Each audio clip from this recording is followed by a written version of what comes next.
In this video, we will talk about gel electrophoresis, one of the most important techniques used in molecular biology laboratories for DNA analysis. Gel electrophoresis is a laboratory method used to separate DNA fragments based on their size. DNA molecules carry a negative charge, so when an electric current is applied, they migrate through an agarose gel towards the positive electrode. Smaller DNA fragments move faster through the gel, while larger fragments move more slowly. As a result, DNA fragments become separated according to their length in base pairs. So, how does gel electrophoresis work? First, DNA samples are loaded into small wells in an agarose gel. When voltage is applied, the DNA migrates through the porous gel matrix. The gel acts like a molecular filter, slowing down large fragments more than small fragments. After the run is complete, the separated DNA bands can be visualized under ultraviolet or blue light. Why do we use gel electrophoresis? Gel electrophoresis is used to check DNA quality after extraction, verify PCR product size, detect contamination or non-specific amplification, and purify DNA bands for cloning or sequencing. Now let's look at the practical workflow of gel electrophoresis in the laboratory. First, prepare a clean workspace and wear gloves, lab coat, and safety glasses to avoid contamination. Next, prepare the agarose gel by mixing agarose powder with 1 times TAE buffer.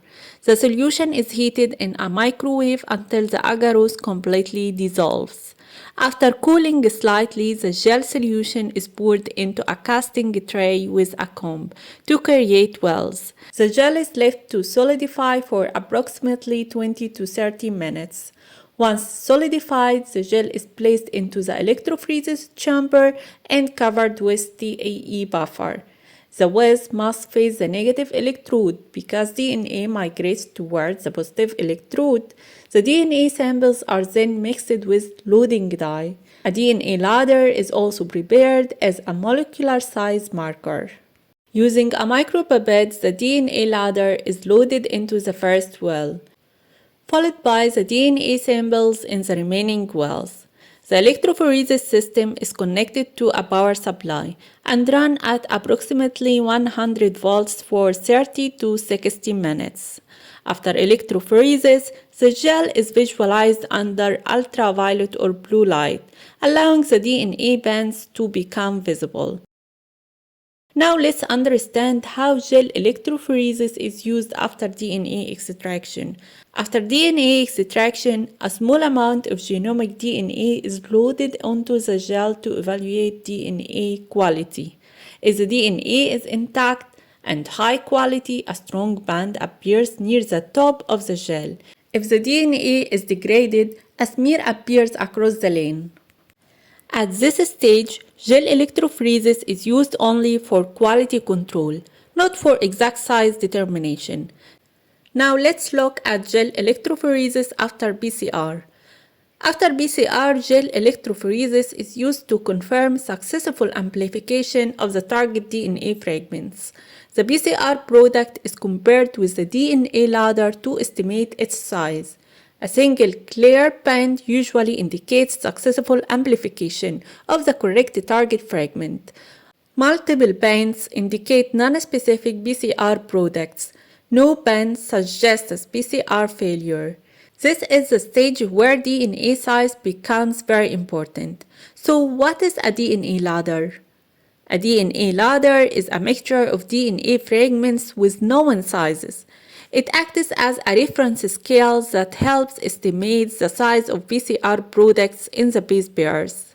For example, if a PCR band aligns with the 500 base pair marker in the ladder, the PCR product is approximately 500 base pairs long. An optional additional step is gel extraction. If the correct DNA band is identified, the band can be carefully cut from the gel. The agarose is dissolved and the DNA is purified using a gel extraction method. The purified DNA can then be used for cloning, sequencing, or other molecular biology applications. In summary, gel electrophoresis is a technique that separates DNA fragments according to their size. It's widely used after DNA extraction in PCR workflows. Its most important application is the analysis and verification of PCR products. Finally, the DNA ladder plays a critical role in estimating DNA fragment size accurately.